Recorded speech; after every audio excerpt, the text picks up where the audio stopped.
ईश्वरो गुरुरात्मेति मूर्ति भेद विभागिने व्योमवत् व्याप्त देहाय दक्षिणामूर्तये नमः।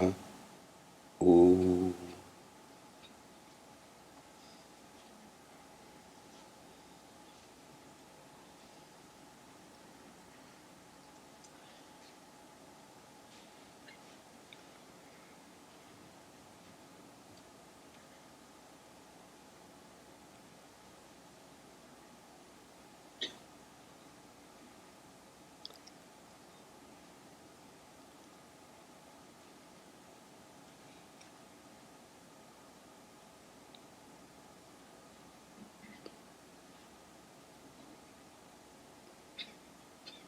The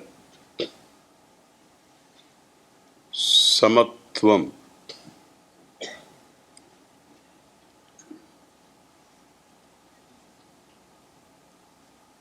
more or less an objective response without being swept away either by elation or by sadness is said to be yoga. Samatvam yoga uchyate.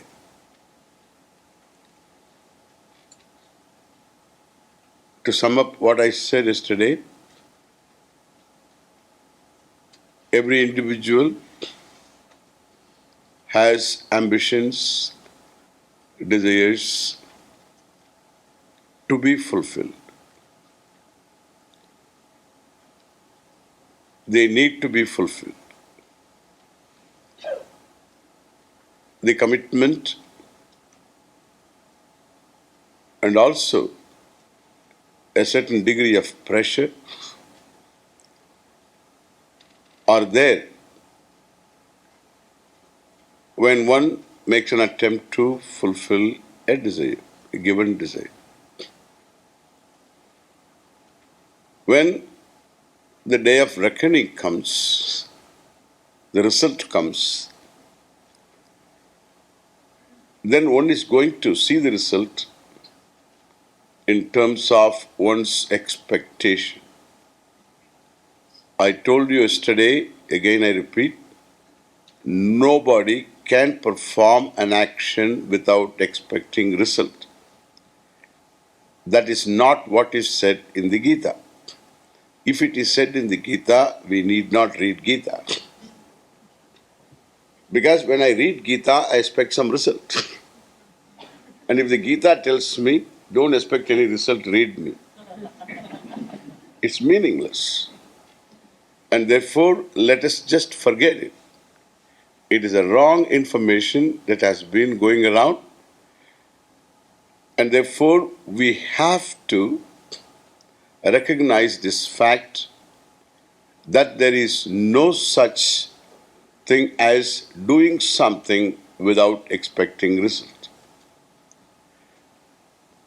Now, what is this then? This yoga. As I told you, a disposition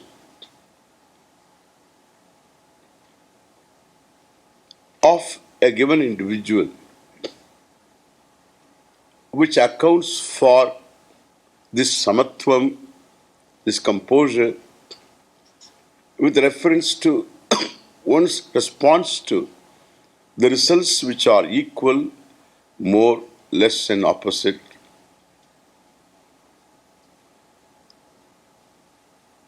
is to be gained not by simply saying to myself that I must have samatvam, I must have samatvam. That only creates a division between the actual condition and ideal. Really speaking, these ideals always keep us mediocre, keep us going in the actual situation. In a teaching situation, we don't create ideals. We always try to understand the value of an ideal. When you assimilate the value of an ideal, it becomes you. You are your understanding. The understanding should be so thorough that it is not separate from me. The cognitive person is his or her understanding. And everyone is cognitive basically. When you open your eyes, you see me. This is the cognitive person. What you are going to do with me, that's a different thing altogether. That's a calculative person. But when you open your eyes, you see me here sitting, reveals the cognitive person that you are basically. This cognitive person can be confused, can be ignorant, and therefore the correction can be done only by understanding. This samatvam comes as a result of a certain discovery, certain understanding, and it is very natural. And therefore, this theory practice problems we don't have really. If there is any problem, we will look into that also. It has to be dealt with this understanding that there is no such thing as theory and practice. It is not cooking, understand? There are a lot of things which you should know and do also. By just knowing the recipe book, how to do it, Shamaitupar, and so cook and see for yourself. There is a book like that. You cook for yourself and see. And see, that is a book. By reading the book, I don't really even know. I have to cook. And keeping a few sympathetic people around me, I have to cook. And then see the response of the people. And see for yourself also. And there, mere cooking itself, the cooking is a thing. By reading the book, it's not going to appease your hunger, nor it is going to make the dishes ready. You have to cook. There is a method about it.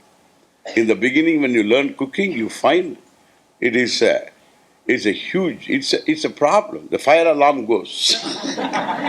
So much smoke, and therefore, so the fire alarm goes off. This is a problem in the beginning. That's entirely different thing. When I am doing certain things, I lack certain attitudes for want of understanding. The attitude is natural in the wake of understanding. I give always an example. It's all made up examples, not real. Here is a person who is getting married tomorrow. The girl, it is a semi-arranged marriage, okay? Semi-arranged. So then this girl wanted to have a word with the boy, and they had a few moments. And the girl said, before the marriage, I would like to tell you the truth. One truth. Oh, this fellow was alarmed. Because the truth can be very alarming, you know. A son of mine is growing somewhere, suppose you say. So we don't know what it is all about. So this fellow was a little nervous, but still he has to listen. He said, please tell me what it is all about. And she said, these parents are not my parents. He had a sigh of relief. Oh, now I can listen to you so happily. So who are they then? Well, they are my foster parents. How? When I was 4 years old, I was lost in a Kumbh Mela. And then they couldn't trace my parents. These people picked me up And I have been growing up with them. They have been very loving and caring. They didn't have a child also. They think that God has given is a Gangaji ka prasad. In fact, that's why I am called Ganga. My name is Ganga because of that.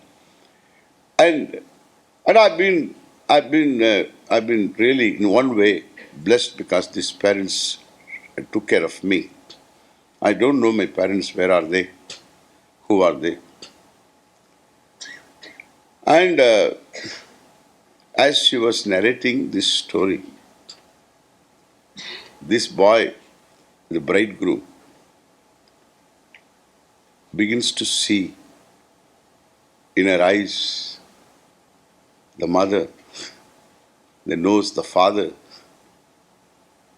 and because he knows that he had a sister, younger, who was lost in a Kumbh Mela.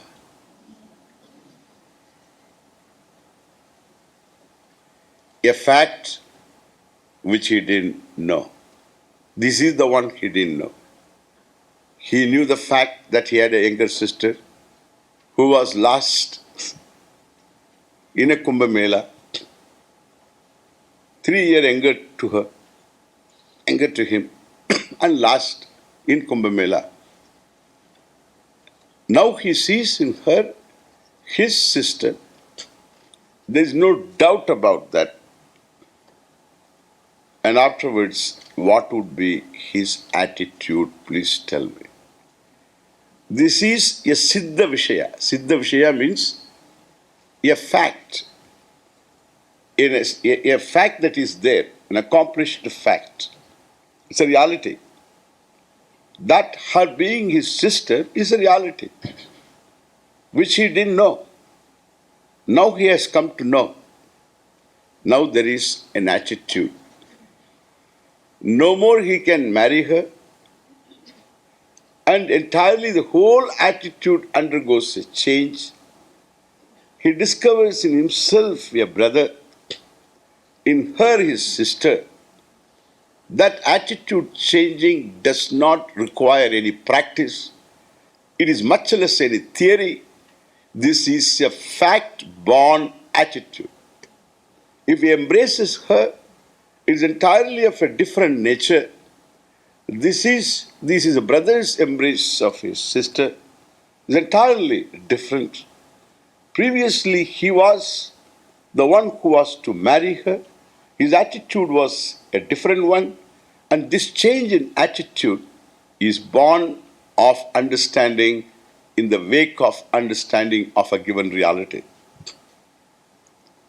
Similarly, here also, Lord Krishna in the Bhagavad Gita, in the second chapter itself, tells how this samatvam is possible.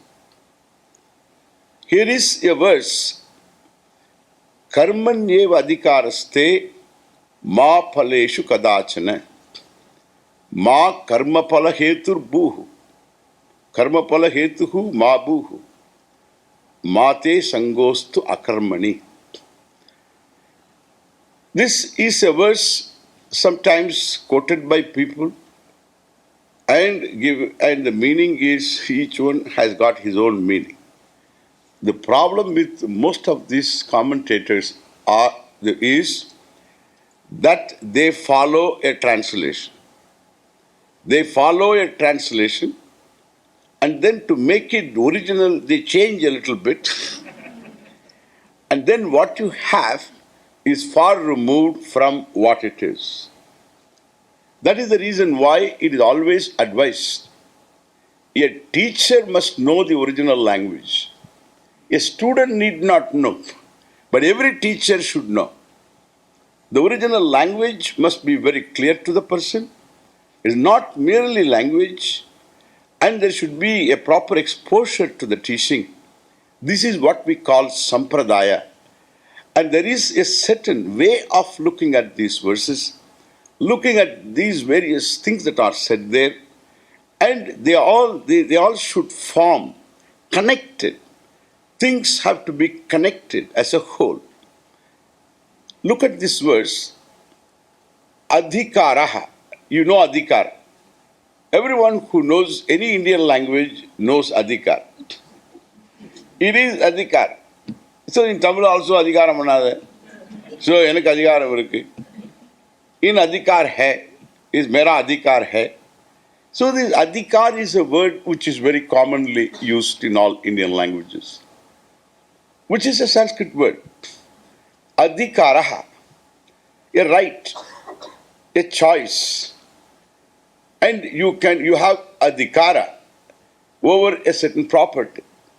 So you can sell this property, you can gift away this property, whatever you want, you can rent it out, you have got adhikara. This is called adhikara. And in India it is not completely. You may be the owner of the property and you rented it out. And afterwards you have no adhikara, understand? Yeah. He may not give even the rent. And so, and the law always supports him. So you had it. If you have any flat, keep it locked. There is no other way. Yeah. Don't say it's uncle's son. The uncle's son does this, I tell you. The uncle's son only does this. Yeah. Unless you want to give it to your uncle's son, that's a different thing altogether. Gift is good. Parahastam gatam gatam. It's gone, gone. That's it. Until this last change. For that the government has to change. Government must have majority. Let us hope what's happening. Okay. Now, so here, now karmani with reference to karma. Karma means what is done. Karma means also generally karma phala. We say, mera karma hai. So that is also karma phalam, the result of old karma, That's why we say karma. Karma means action. So karmani with reference to action, whether it is a laukika worldly action or Vaidikam karma, smartha karma, whether it is a prayer, a ritual, all of them are karma. Whether it is oral action or a physical action or even a deliberate mental action, all of them are called karma. Please understand. Mentally, if you do dhyanam meditation, that is also karma. It is an action. Where there is human will is involved, where there is choice involved, that is what is called karma. As a human being, te for you, Arjuna, through Arjuna to me, he is addressing. Because it is a common subject matter. To you, the human being, Arjuna, karmani te adhikaraha. You have adhikara choice over your action. You have a freedom to act. You have a freedom, the first day itself I mentioned this, you have freedom to act, you have freedom not to act. A donkey also is free to kick, but it is not free enough not to kick. That is why there is no premeditated donkey kick, understand? And therefore, so freedom to kick it has got, freedom not to kick it doesn't have. That is why even in this litigant country, a donkey cannot be hauled up in the court, for liability, etc. You cannot. So this is quantifiable, non-quantifiable. So liability, that kind of a no ambulance chaser is going after a donkey. The owner of a donkey, yes. Why did he have a donkey? In New York there was a case. This is amazing country it is. A cat burglar, and this person was to burgle the house. He went up the roof and the roof gave in and this fellow fell down and he was in the hospital with broken ribs. And he sued the owner of the house. Really. And the jury upheld. Because suppose, why did you keep a roof like that? Suppose somebody went up to do something. A child went up. A ball was there. To pick up the ball, The child went up, it will fall down. And therefore, it was wrong. It was wrong on your part to keep a roof like this. So this fellow was granted some money. Understand? For burglary, there is a punishment. That's a different thing. Attempt to burgle, that's all. For that, a small little burden. And he got more money out of this. This is a litigant society.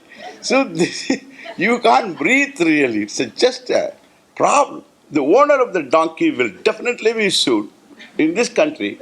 Why did you bring the donkey into the city? You're not supposed to. In India, they will say, why did you go behind a donkey?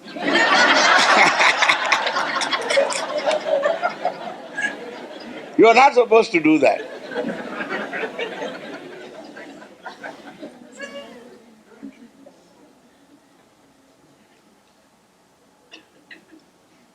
And so the donkey doesn't have the freedom not to kick, therefore it is not at all responsible for its action. But you are. If you kick a person, you are responsible for that. You have to pay for it. And therefore, so karmani eva adhikaraha te, you have definitely a choice over your action.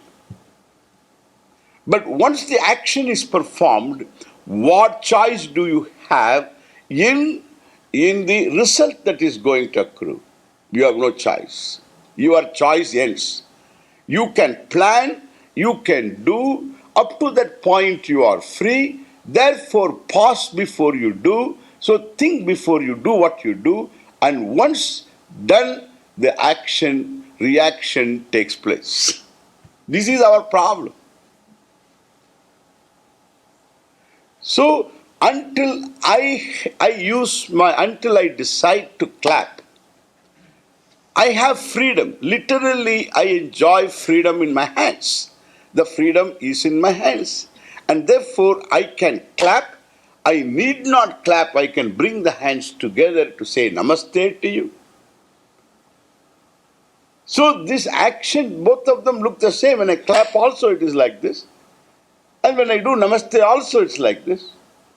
And suppose an American goes to Bombay, picks up this particular information from his Indian friend who sent him off, and he's going to have this, this global, these contracts, etc.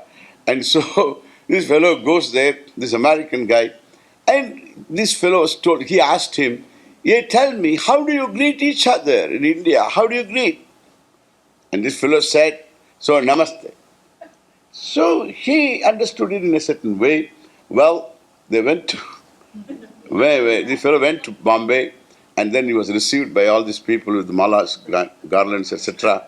And then he went about doing this ritual of being Indian, just to be Indian. He has just now learned this, and he went about doing this, namaste, namaste, namaste to everybody. No American did it. I'm just telling. It's all my own imagination. Namaste. Namaste. And then this man wanted to see a Swami. Because he had heard about Swamis. And so he wanted to see a Swami. And then I happened to be in Bombay. And the host brought this, I will take you to a Swami. He is here. And then he comes to me, Swami, namaste. I'm not going to be silent. So this is my job. My job is to teach. This is silly thing. And therefore, I got a few minutes with him. Hey, come on. This is the thing. This is not namaste.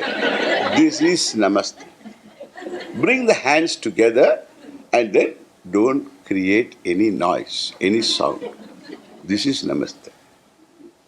You say namaste and do like this. This is not namaste. This is for mosquitoes, understand? So yeah. They do that, They do this, afterwards look at the hand also. The crimson success. You know. Shameless, we're shamed, really. Then we talk about hygiene, etc.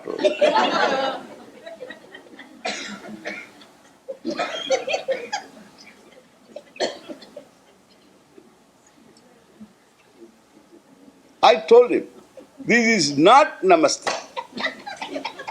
Now suppose, look at this. Suppose the fellow says, how come when you do, your hands don't make any noise? How come when I do, they make noise? And he says, I think God is unkind to me. Hey, come on, it is a law. It is a law that brings about the sound. It is not you or me. You have to conform to that law. You go by the law, and there, if you bring the hands, so with a certain speed force, and the impact will create definitely a sound.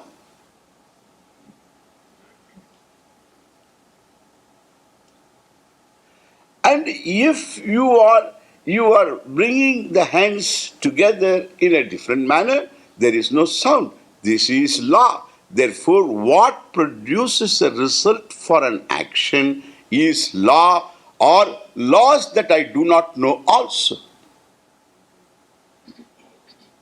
To be at the right place at the right time, it is not in our hands. Everybody who met with an accident was a person who was at the right place but wrong time. You are on the road all right. That's the right place with a car. You are not on the sidewalk driving.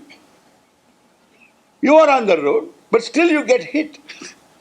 Wrong time. If you had moved away from that place just 1 minute earlier, or you reach the place 1 minute later, there would be no such accident at all. To be at the right place at the right time is not in my hands at all. The Gayatri mantra that a child is given, it is an amazing mantra wherein the prayer is not asking for money. There is no asking for any kind of power or anything. All that is asked for is, may the Lord set my mind on such rails of thinking that would help me decide properly. Because we don't know what life is, a series of decisions. And all decisions are not black and white. Issues are not black and white. For you to decide this is right, this is wrong. And both are possible. Both are right. And one proves to be a disaster. Who is to decide? How? We don't know why this happens. Maybe there is a law of karma also. How come otherwise? Every culture has got a word equivalent to luck. Luck is a human experience expression. The human experience. Always it is like this. When there is you are on these lanes, you are in a given lane, and you find the other lane is moving, therefore you go to the other lane, this is stuck. When you go to the other lane, that lane stops, this lane is moving. Then again you come to this lane, and this lane stops, the other lane is moving. And therefore you don't know what is it. Should I just stick to the same lane, or should I keep moving, trying? When I go to whichever lane it is, it stops. This is my baggage comes always last. My gate is always in the other terminal. So all the time I find it is like this, because what can go wrong for me always goes wrong. When the stocks go up, I buy, then goes down. Stocks go down. Next day, it's down. Then in distress, I sell the stocks, again go up. So this is uncanny, it is. It's uncanny. What is this? Karma. There is something working for you, sometimes working against you. Not always, I tell you. Certain days everything is rosy. Certain days everything is dark. Why? Because we find there is some other force that seems to be working for me, working against me. Sometimes I find myself swimming with the speed of the water in the river. Sometimes I find myself working against the current. All my effort, still there is no result at all. A lot of people wail like this. Swamiji, I have been working so hard. I have been praying so much. Nothing is happening. Nothing is happening. When somebody is swimming against the current, the person has not progressed at all, even an inch. Therefore he says there is no result. When he said result, there is no result, I told him, all right, give up swimming. Then the result will be seen. Okay? Understand?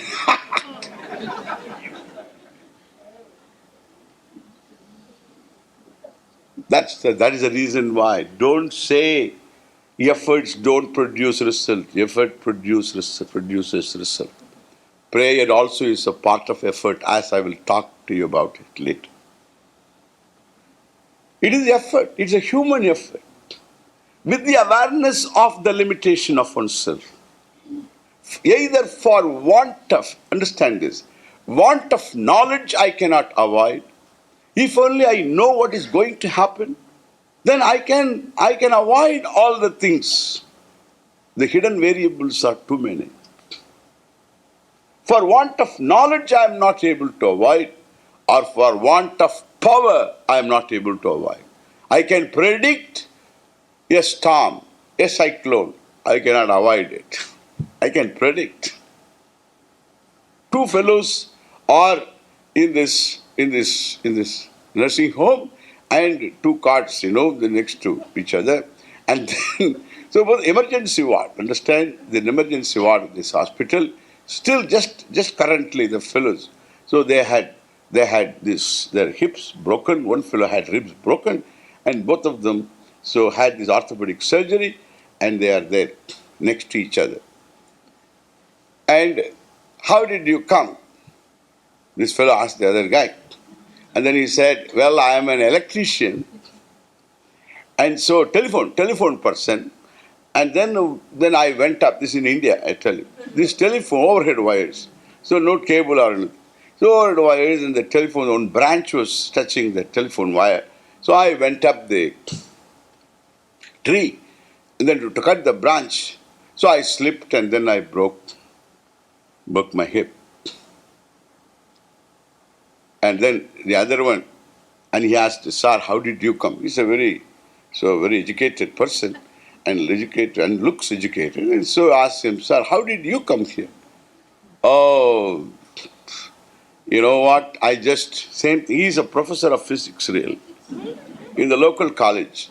And then this guy, he comes down, he went up the tree, same problem. So the telephone wire, he wanted to telephone was to work, and it didn't work. And he found out it was saying, he knew the whole problem, therefore went up the tree and then came down. Same thing happened. He came down, and then he broke his ribs. What is the difference between the two? What is the difference? Only difference, when that fellow was coming down, he said, oh, I'm going down. That's what he said. Now the physics professor was coming down. He knew exactly how he is coming down. 32 feet per second. My niche aa raha hoon. I am aa raha hoon. He knows that I am coming down 32 feet per second. He knows. Knowledge is there. He can't stop. If he had the power within him, he can make it 1 foot per second. Like snowflake, he can come down. He didn't have the power. For want of power, I cannot avoid certain things. For want of knowledge, I cannot avoid certain things. And therefore, I need not even undertake if I knew this, what would be the result. If you knew that my son was going to be Hare Krishna, you wouldn't have planned for a child at all.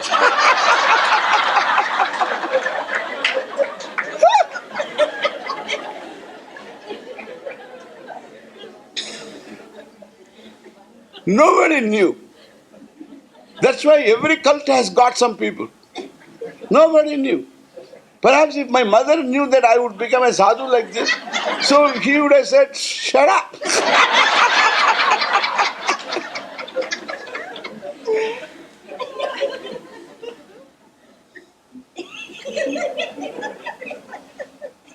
Therefore, what I say, the people, for want of knowledge, we do a lot of things.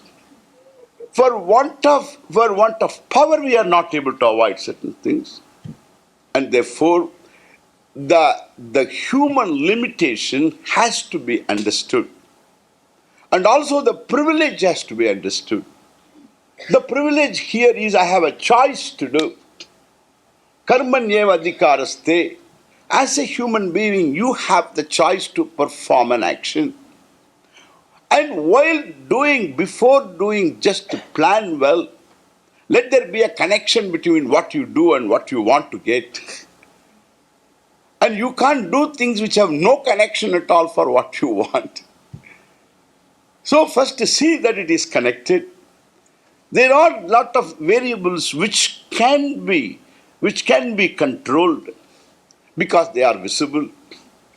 Some of them are hidden. Hidden you cannot control. You can only pray for that. That's another thing which we have to talk about. And therefore here, karmanyeva adhikaraste, you have a choice over your action. The laws produce the result.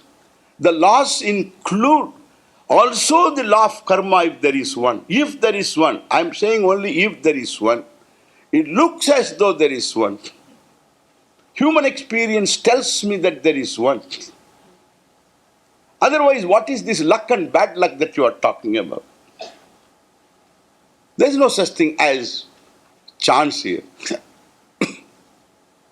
Everything is an effect. Even accident is an incident. There is no such thing as accident.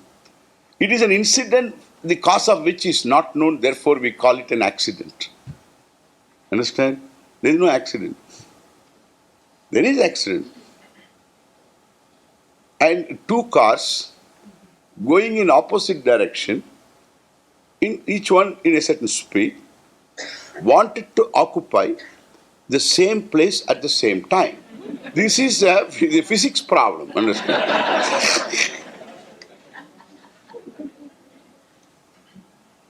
Wanted to occupy the same place at the same time, and they cannot occupy the same place at the same time. Therefore, one hit the other, and naturally you find, depending upon the car, what kind of car, you find all the dents, etc. Every one of them was cast. Understand? Every one of them was cast. Every injury was caused.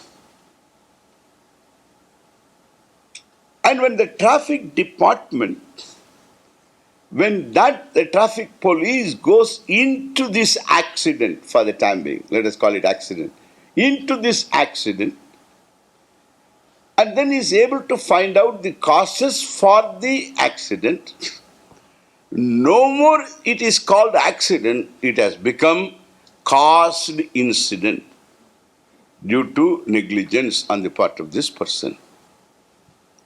Then only other person, nobody can be punished for accident. Accident being an incident whose causes are not known. Understand that? There is no accident.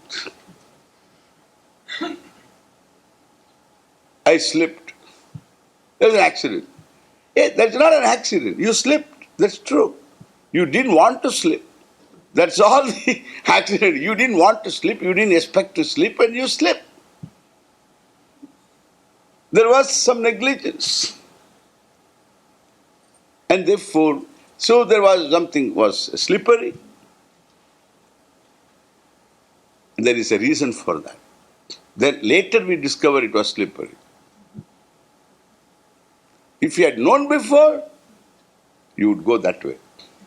Or you won't go at all. Some people don't go. If you say that there is going to be something, he will not get out of his house. That's another problem, understand? So, because there is going to be traffic problem, therefore the airport, the plane is 8:30, and this fellow starts early morning, because there will be traffic problem. And then starts and then goes. This is another problem, okay? Another. That's another issue. So what I say, if you know, I can stop. There is no such thing as accident or anything. Therefore, we can accept perhaps. So in good faith, a law of karma, it makes me responsible. People often tell me that Hindus believe in law of karma, that is why the India is poor. India is poor not because of any other reason except history. Only history. 800 years of Mughal rule, looting, and then another, and also very tribal management. And therefore the whole thinking is tribal. And naturally that there is no question of anybody improving anywhere, anything. Now another 200 years of British rule, that is the only reason. There is no other reason. People have got, India is a whipping boy for everybody.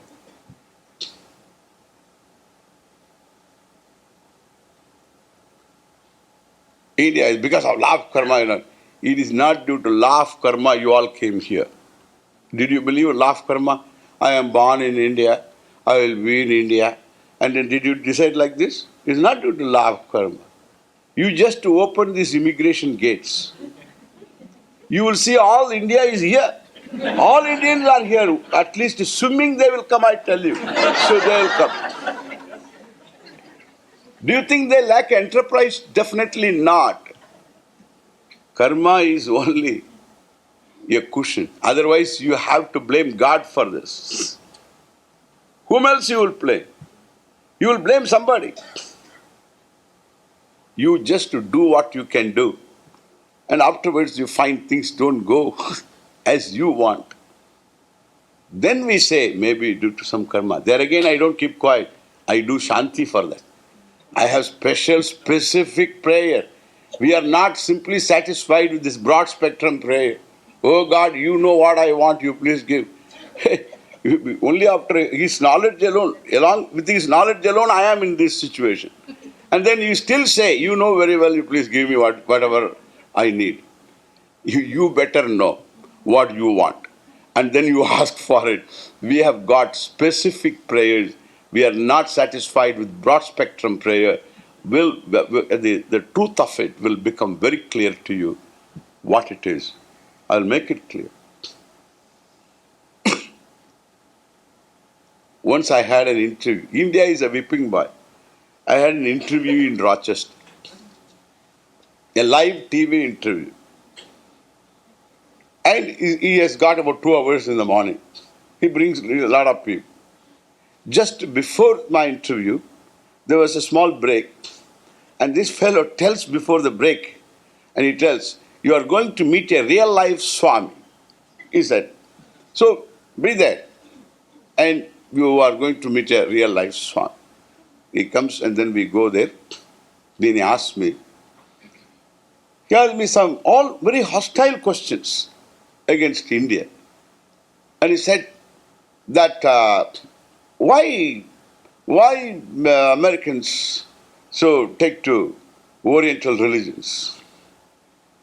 Do you want me to? The way in which the question is asked, you can ask any question, but there is a tenor, there's a tone, and it's all very clear.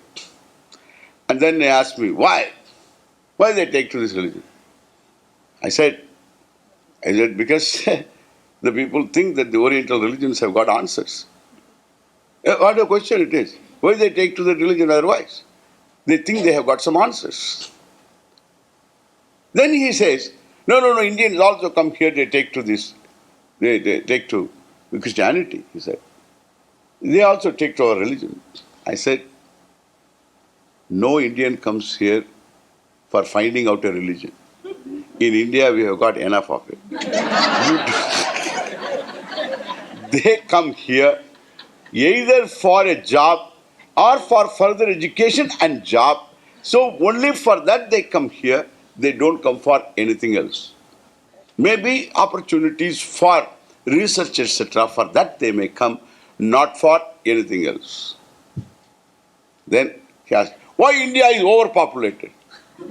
What a question to ask me. So I am not at all a contributor to this population. And why you ask me this question, why India is overpopulated? I never thought, why India is overpopulated, I never thought about it. But I got an answer at the time. Just at that time I got the answer. That is because I said, as though I had thought about it.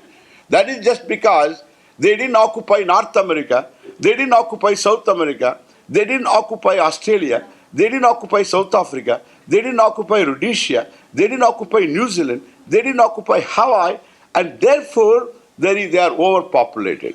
And suppose all these people go back to Europe and England, let me see whether they will have space for putting their toes on. Then the fellow became silent. Yeah. Then do you know what he asked me? He said, Swami, Swami, what question generally they ask you?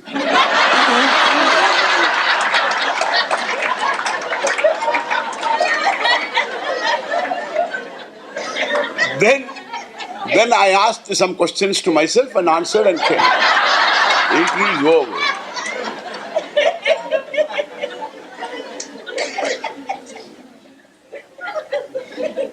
India is not poor because of law of karma. India is sane. Indians are sane because of law of karma. In spite of all the poverty, etc., that is the only country where still democracy continues. You see every other third world country, every other country, there is always a coup. You know what is a coup? Coup. C-O-U-P. You know, coup. As a coup. That's the thing. You take Pakistan, take Bangladesh, any country, always coup. This is the strength of law of karma. We don't believe in fatalism. We believe in effort. And that's the truth. That is the truth, and everybody knows it. You are all here not because you took your life with hands down.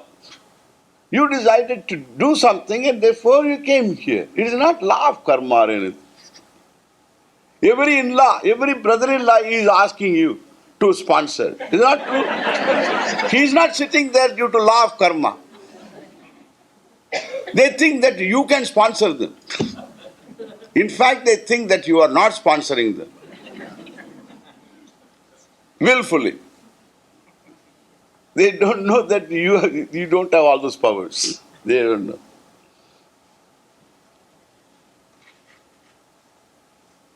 And therefore, this law of karma is a very positive thing it is. It makes me responsible for what I am.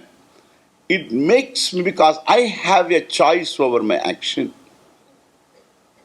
But once I have done it, I have to face the music.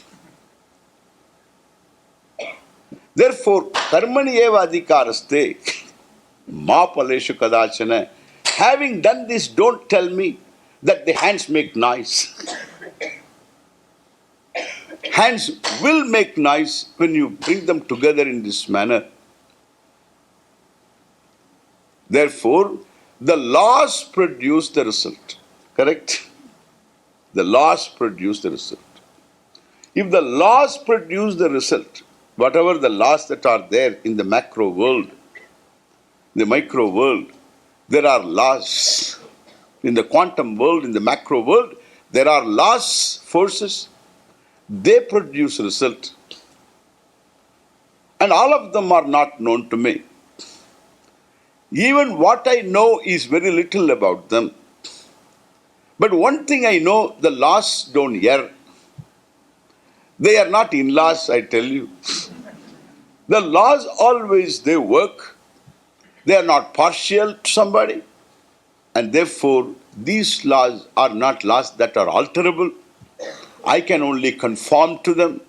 I cannot transgress them. I cannot rub against them without getting rubbed by the laws, which we will see later.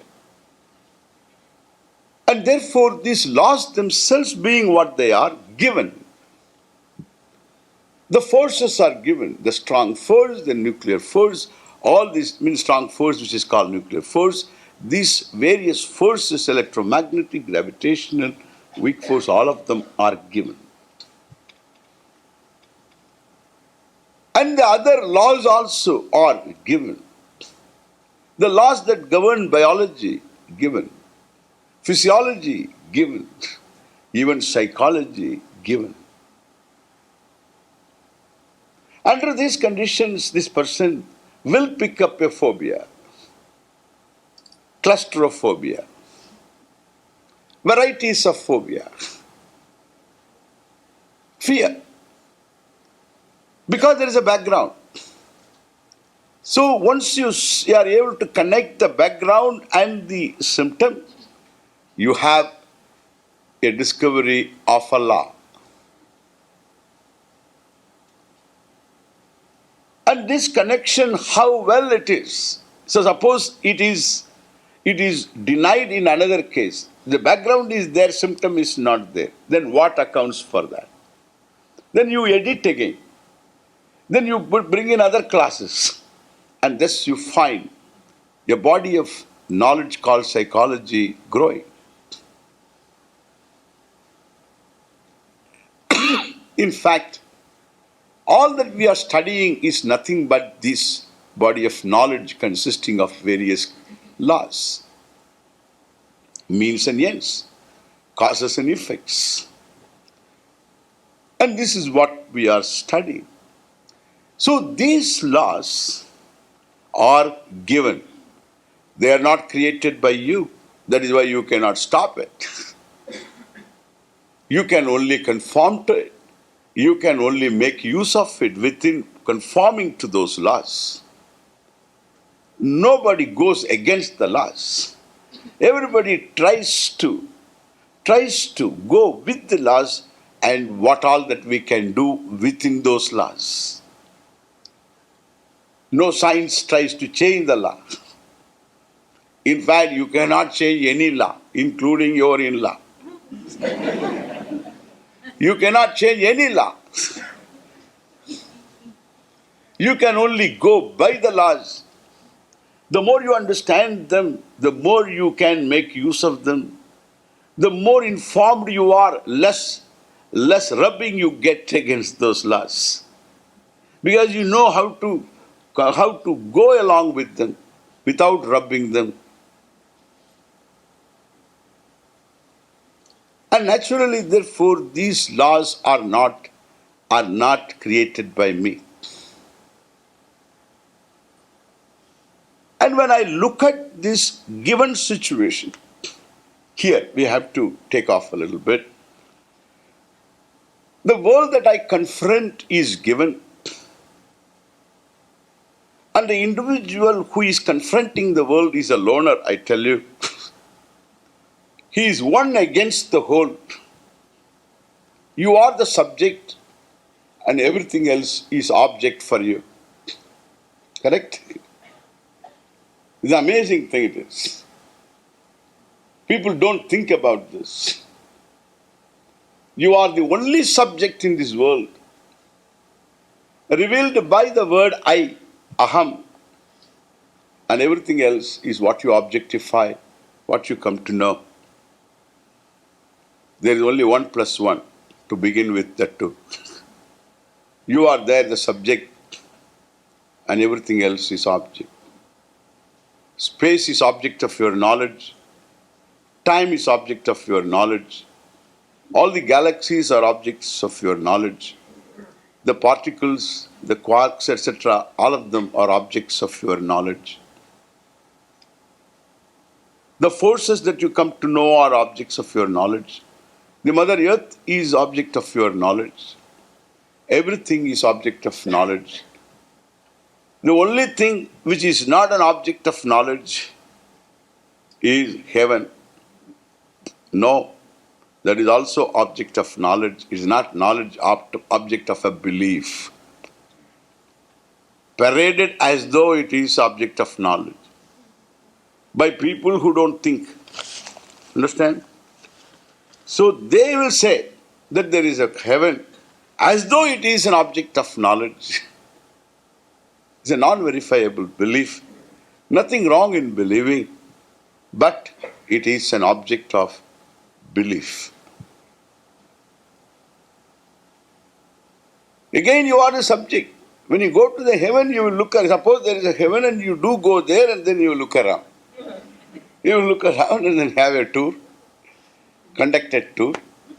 Then you will see people there and then sometimes you may become sad also there. Why? Because another fellow whom you knew down below here, he is also there. You always, cut down all wrong things so that you can go to heaven. And that fellow did not cut down anything. He somehow made a last-minute gate crash, and he is there. He is there. Therefore, seeing that fellow, you become sad. Why? If this fellow can make it here, when I was down below, I should have done a few things. I didn't do it. Right in heaven, sad. For heaven is going to be an object. And if you say God is sitting in heaven, which we are going to analyze later, so God is sitting in heaven, then he will be an object also. Then you have to seek the address. Having gone to heaven, so you should find out where is this God. Like Indians when they come to America, so they will ask me, Swamiji, are you going to be there in September? Yes. You say, I will come and see you. I am coming to America, I will come and see you. Where are you coming? I am going to Los Angeles. They are going to see me. He thinks that it is something like, Madras to Tiruvallur. So he doesn't know he has to fly 6 hours. So when I tell him 6 hours and the money, etc.,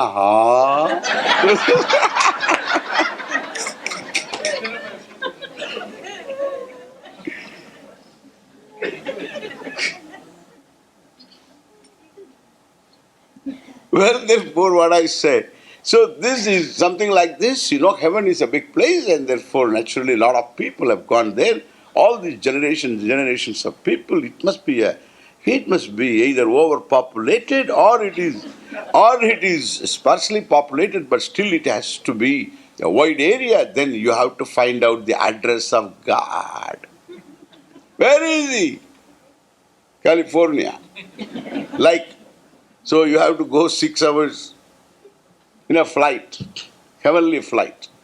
And then you go there, and then the palace, God's palace, very big, you go inside. In the compound, God is not available. Go inside. Then afterwards there are rooms and rooms and rooms. And then you go still inside which room he is. There. Another one room you go, there God is sitting there. Understand this? This is the concept of God you have got. This is called Theo. Another uncle sitting there, object of knowledge. When you see the front of God, you miss the back of him. Then you want to see the back of God also because you want to see God fully. Therefore you go behind the guy. And then you see the back of God, you miss the front. And so together you don't see. And therefore you have to do a patchwork. Again, patchwork only. And so front, back, all together, put together. You have an idea of Uncle God.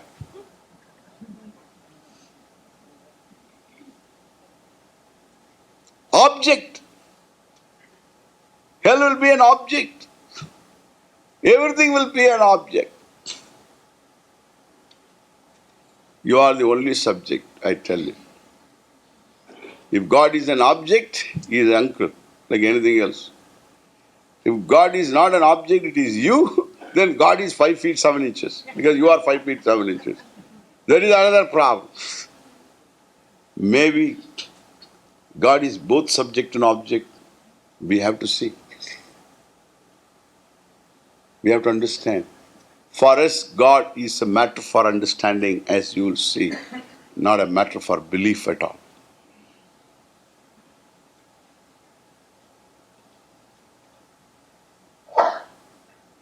Therefore, you are the subject. Everything else is object. And the object is always overwhelming. The object is overwhelming, no doubt, but it is given. That's how it is. It is given.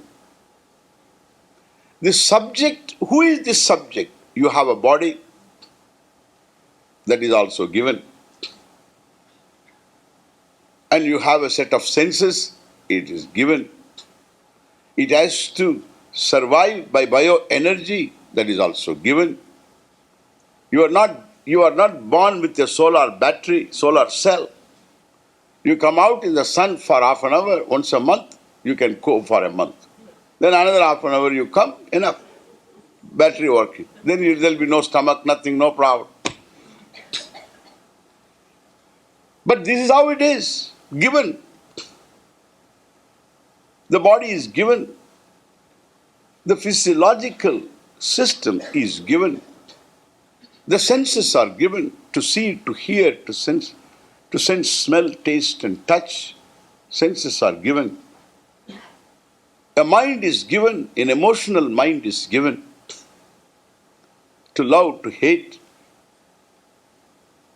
to like, dislike, to be pleased, to displeased, to be angry, to be selfish. And a cognitive, the capacity is also given to explore, to know, to understand. Your will is given to do or not to do it differently. Your will, your freedom is given. A capacity to remember and recollect is given. Everything is given. Mother is given, father is given. Everything is given. Please tell me what is not given. The materials are given, forces are given, resources are given. If you make a new software, that is also given. The possibility is given. The world is not, everything in the world is not, all the possible things are not on the surface. There is a potential, there is a possibility. The possibility is given. To tap the possibility, the faculty is given. Understand this? Everything is given. Nobody can say, I have made this. I am the owner of this. I am the author of this. Nobody can say. Even if you create a cell in the lab, that a cell can be put together, things can be put together, and there can be life. That is also given. We are not going to be surprised at all.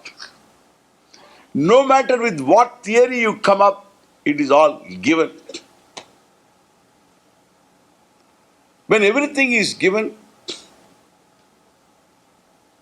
then we have a different attitude altogether. Everything is given to me. I cannot claim ownership of anything. Even my own body I cannot say I am the owner of.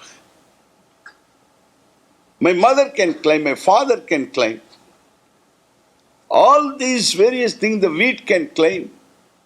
And if you eat hot dogs, etc., lot of animals can claim, you don't know who they are also.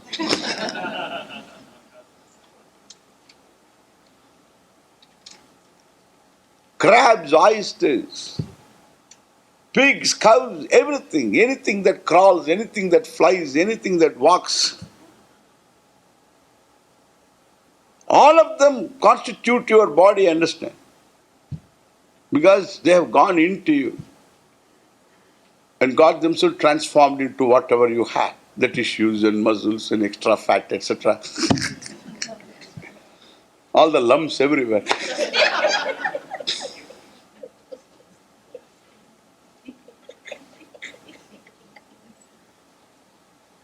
And all are given. That the lumps can get themselves, erased. And therefore there are lump erasers are there. Lump massages. Go on massaging the lump. That is their profession. Daily removing lumps. All are given.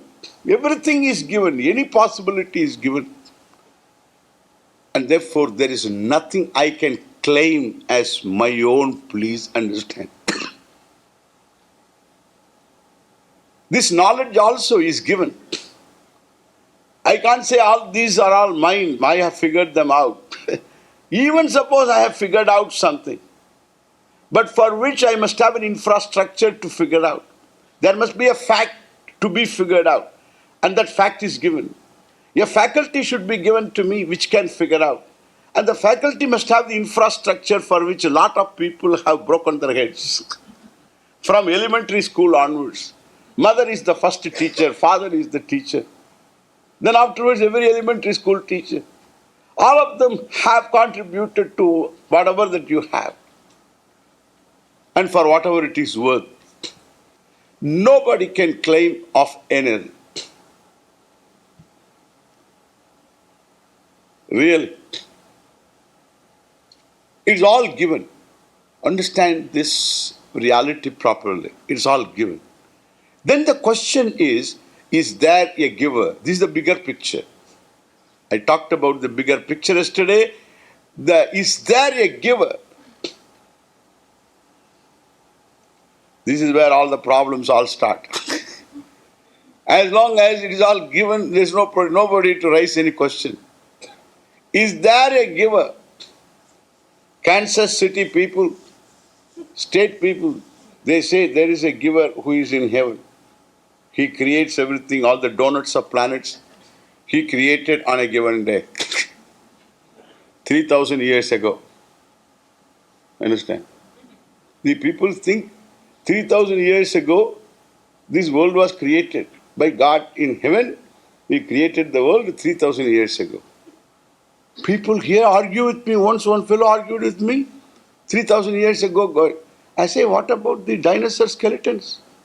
They're all millions of years old. We don't accept carbon test. Yeah, who are you not to accept? The carbon test is all tested thing it is. It is proven thing. And therefore you can't say like that. Then he says, oh, even if it is true. Then he smiled. He beamed a smile. You know, these people, they got special smiles. Revealing how silly you are. That is a smile. And he says, God is, do you accept God is Almighty? I said, yes. Do you think God cannot throw some skeletons when He created the world? He smiled. Ha ha ha, what an argument.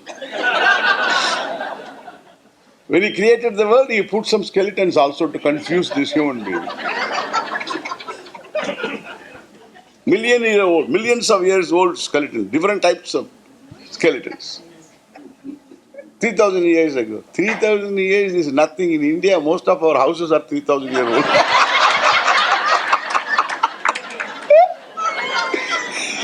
Kya baat hai? There is a redwood tree in California. One of the coastal redwood trees is 5,000 years old. It's 5,000 years old. This fellow says the Baptist tells me it's 3,000 years old. Kansas City.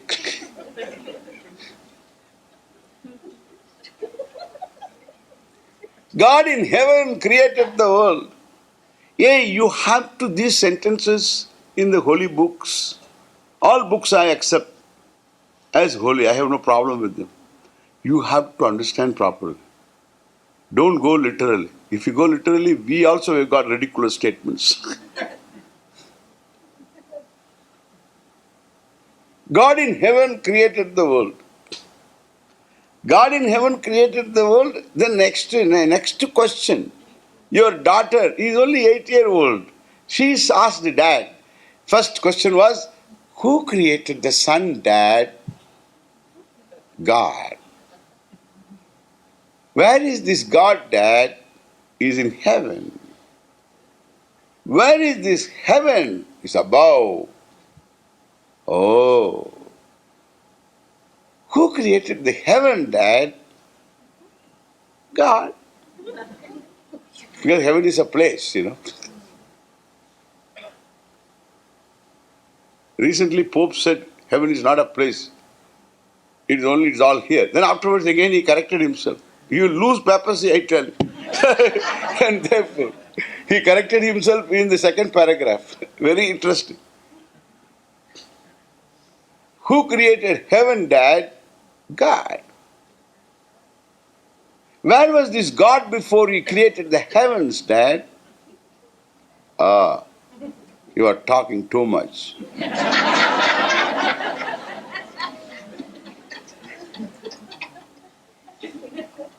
Shut up. Go and do your homework.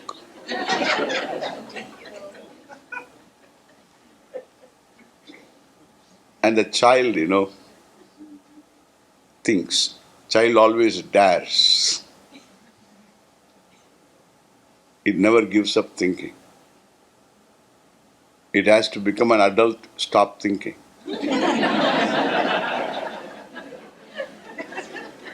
Yeah, it takes a long time.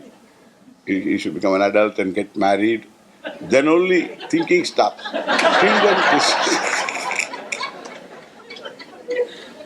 Till then the thinking continues. Poor child. And it comes up with an answer too. And goes back to Dad and tells Dad, I know, Dad, where was God before he created the heaven? Where? Sometimes Dad gets answers from the child also. But and therefore he is looking this side and then asking where, as though he is reading the newspaper. All his ears are here. Because the child may give the answer. And the child said, there is only one place left, and that is hell. So God in hell created the heaven. And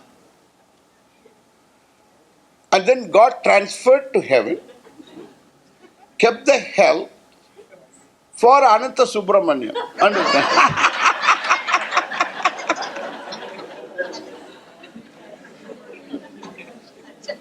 For people like him.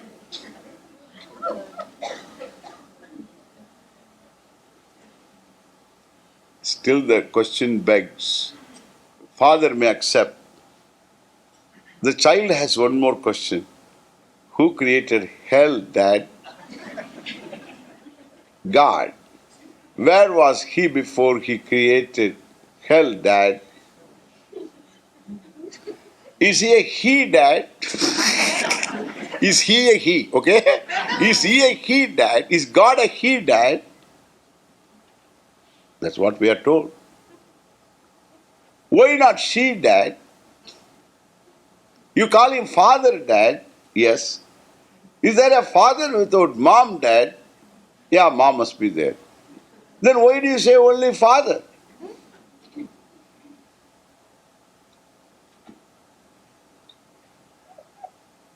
No, father, because mother during the delivery of this world, so she passed away, and so father is a widower. Why not she, Dad? She is more appropriate. Shut up! Don't ask questions.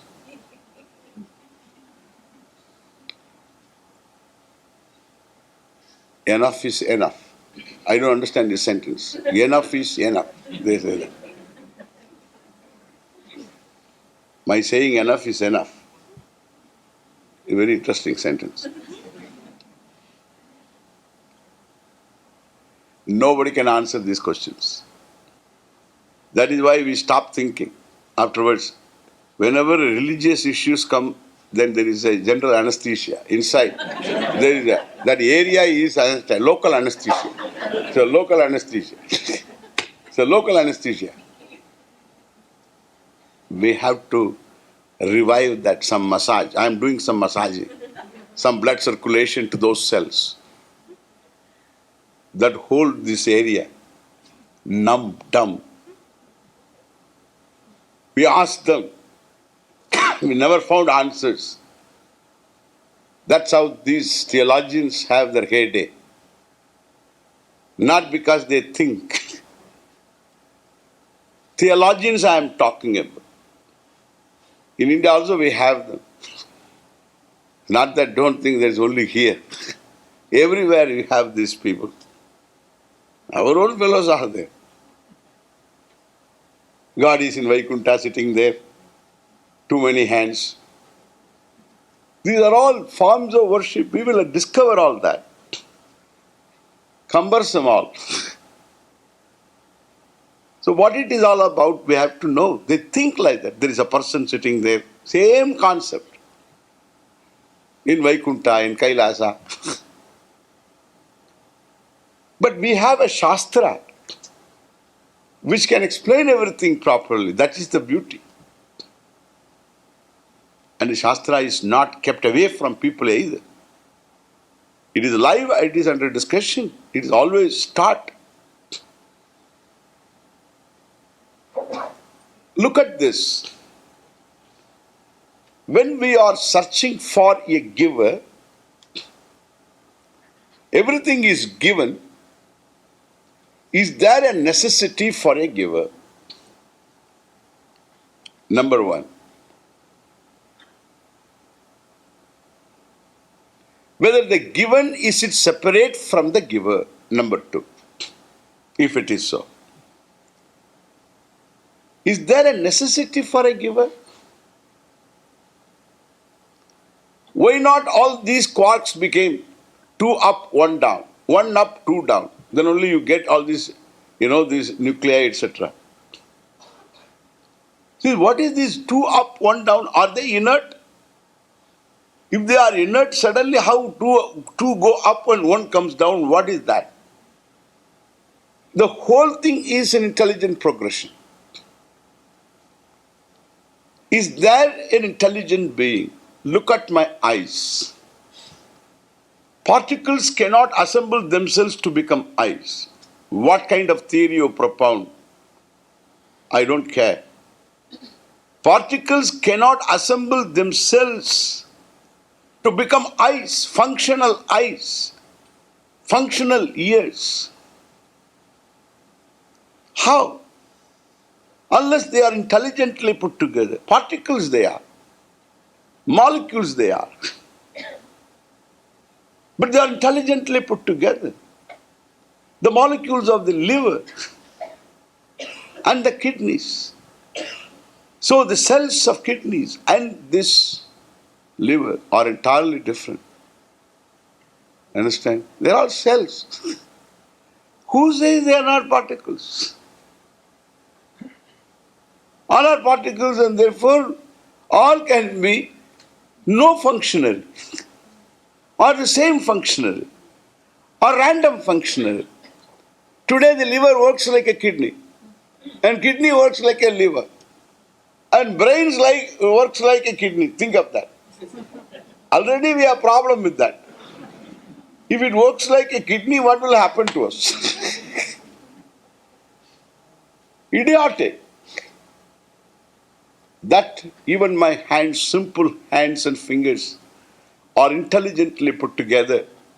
My nail, without nail, think of your fingers without a nail. What a tip it is. That gives the strength.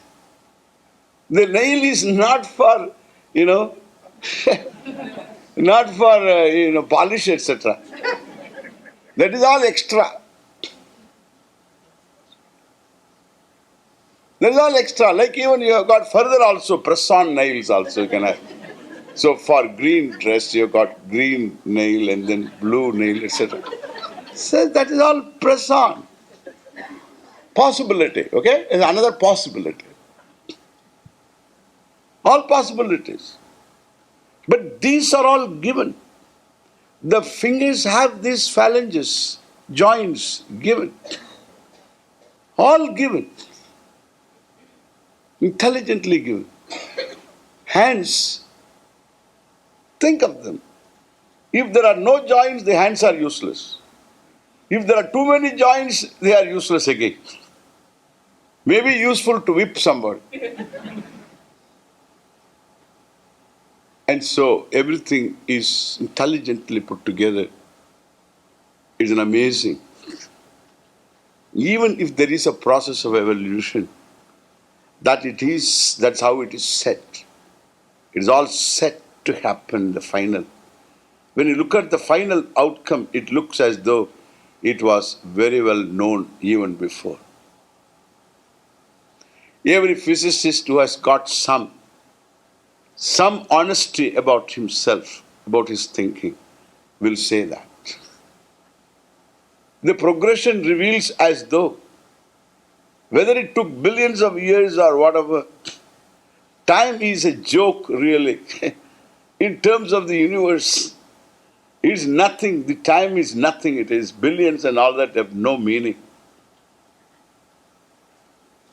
I see the light of a galaxy, the light of which started 12 billion years ago. Think of it. 12 billion years ago started, traveling 180,000 miles per second. Lagatar it has been traveling to come to my eyes today. And what you see is what happened there 12 billion years ago. You know that? Because that galaxy is 12 billion light years away. This time, etc., is nothing really. But the whole thing seems to be very clear. The final outcome, the human brain, the human capacity, that freedom, there it seems to exhaust itself. Once you are free, nothing more can be done. The nature cannot do anything more to you. Hereafter you have to do. Because once I give you freedom, then you have to do. If there is an automated car, then you need not do anything. It just goes, it is given the power and it will go. And if there is an obstacle, then it will turn left. Then another obstacle, it turns right.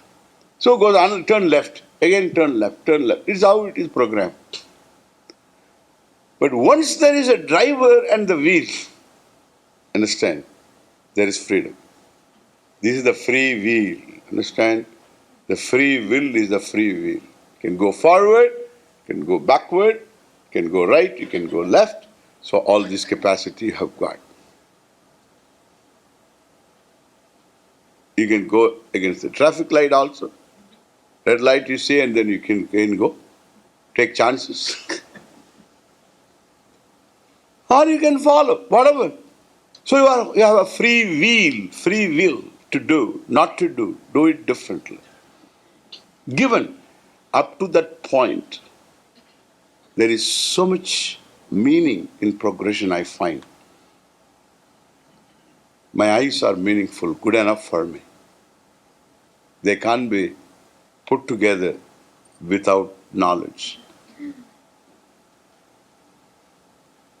Therefore, when we are seeing a clock, we say that it is intelligently put together. You see a room, it's intelligently put together.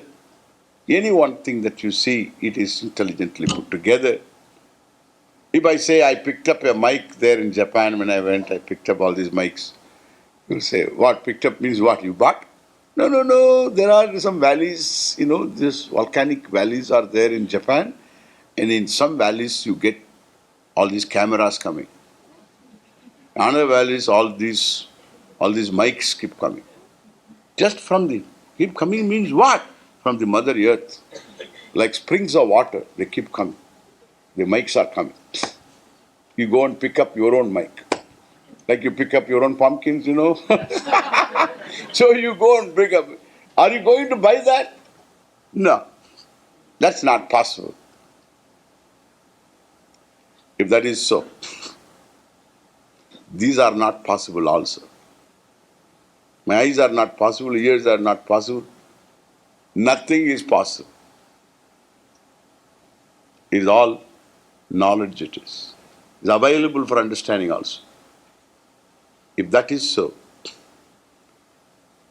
then it is it presupposes knowledge.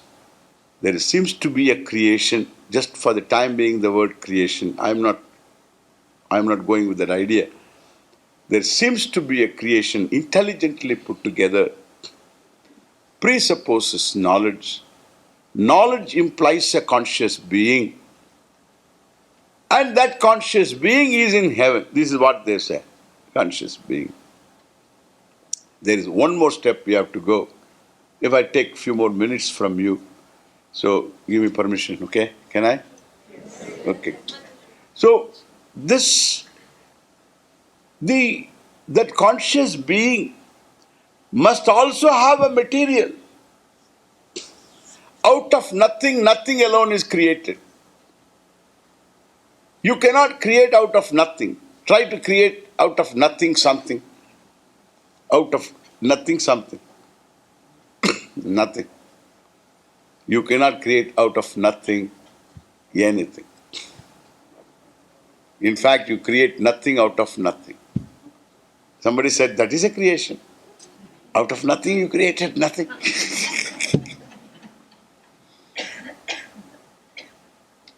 That word has no meaning.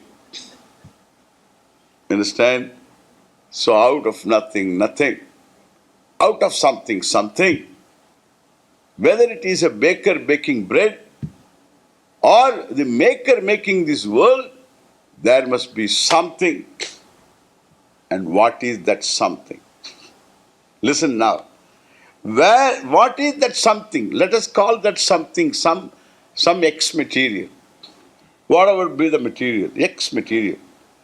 This X material, out of which this conscious being, all-knowing, almighty, because we are talking of the entire universe here, including life forms. So this conscious being has this X material. Where did this conscious being find this X material? Where? You must know space is also a part of this universe. Space and time also are part of the whole emanation. Understand? Therefore, what separates that conscious being from the material cause? Space. No. Space is yet to come. Space is yet to come. If space is yet to come, time is yet to come. Time, space, the whole Jagat means the whole universe, is yet to come. That means the conscious being cannot have a material separated from that being. Therefore, that conscious being, all-knowing, is not only the maker but also the material cause. This will solve all our problems, really. That is the material cause. If that is so created only from the standpoint of the knowledge involved, but definitely from the standpoint of the material cause involved, there is only a manifestation for every effect is not separate from its material. You know that? The shirt that you wear is not separate from the fabric of which it is made. You can't leave the fabric and have the shirt. You can't. Swamiji, I will wear the shirt. I will give the clothes to you. The fabric to you. But I will wear the shirt. The fabric you can take. What kind of clothes you will wear? If you give up the fabric and wear the clothes, okay? What kind of clothes you will have? Emperor's clothes. Understand? There is no shirt without fabric. You know very well, there is no chain without that gold. Means the substance, whether it is gold or silver, platinum, the chain is gold. Means chain is the substance, whatever the substance of which it is made. The weight of chain is the weight of gold. The shine of chain, the shine of gold. The touch of the chain is the touch of gold. The chain is gold. In fact, the gold is not chain. Gold can be without chain, but the chain cannot be. If it is a golden chain, it cannot be without being gold. Now look at that conscious being can be without the world, but the world cannot be without that material cause of this world. And the material cause is non-separate from the conscious being. Therefore, this entire universe, along with the life forms, is not separate from that one limitless conscious being. That's why we say the Lord as both He and She. As the Maker, we call Him He. As the material cause, we call the same Lord as She. We can worship the Lord as She. We can worship the Lord as He. No problem. They don't have any confusion. They are happily married. They are inseparable, understand? He and She in the same two standpoints, nothing else. The all-knowing conscious being the material cause, naturally, what we say, Ishvara, the word, now I'm using Ishvara, God, the word is replaced by Ishvara.